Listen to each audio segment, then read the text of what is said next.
All right, I'm a student at DePaul University, and I'm going to give my opinion on the economic conditions that affect me and my family. All right, so here's what we have to look at. First is energy, right? We also have savings, inflation, healthcare, employment, and housing. Okay, I'm going to go through each one because usually, as this question says, you're supposed to rate it, right? But in my opinion, if you don't know the importance of each of these in your life, there's no valid way to rate the system. Energy, yeah, it's important. In fact, I think Barack Obama's approach to renewable energy for our nation is hugely important. I think we shouldn't rely on anybody because we are the biggest and best country in the world. I think we could build walls around, and if we couldn't, and I don't think we could survive right now. The best country in the world couldn't survive if they walled themselves off. Savings. I think I've read a few facts where our national saving percentage is negative. We nationally spend more money than we earn. That's not a money problem, that's a people problem. If more morons don't realize they can't save money, then they're going to be more broke morons not saving money. Inflation, such as the cost of groceries. Okay, the cost of groceries is garbage, just so you know.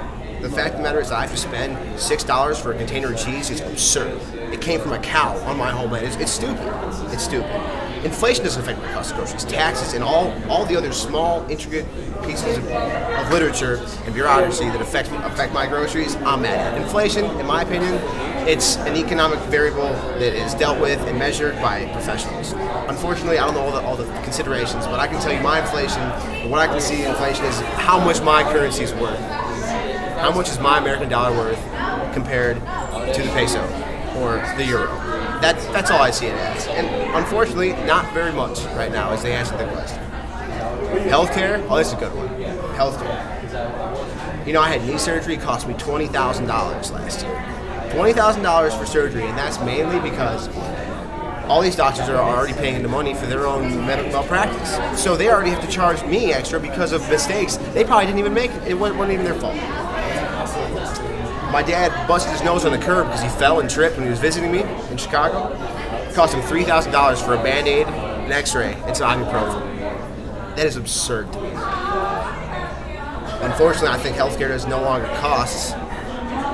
The price of healthcare no longer is measured or directly relates to the cost of healthcare. It's the cost of everything else. Employment, job security, wages. I go to a school that's geared for entrepreneurship. DePaul's top 10, and I think it was rated 3, or for the undergraduate program, maybe it was 7, whatever it was. I am here for business. I'm here to make my opportunities. I'm not here to look for other ones that other people have created for me. I will do what I have to do for my employment. And so, although I'm in the process of getting interviews right now for logistics, sales, whatever else, I don't believe the employment situation is as bad as people make it out to be. I believe a paradigm shift is necessary. I believe people believe it to be bad because in the past, in this situation, it looks bad. But however, I feel like if you were to shift your attitude towards making opportunities instead of looking at the ones that are finite and already out there, we'd have more success. Housing market sucks. Real estate sucks. Oh. Yeah, excuse me 1 second. Housing sucks. Foreclosure rates are going up 15% the past couple of years, or around that number. It is what it is. The fact is, for my age group, 22 years old, I graduated school now. I'm paying $875 for 1 bedroom in the Lincoln Park Lake area. $875 a month. I get free internet and I get free cable included in that. But $875 a month. I'm coming from Ohio. Back in Ohio, I could get a 2-bedroom for $770 a month. Plus a utility or 2. So, although the housing market's going to be bad, the fact is, real estate's there where it's of value, and until I'm owning my own property, which won't be for a couple of years, I'm not really thinking about it. So there are my 2 cents on the variables that affect the economic conditions that I soon face.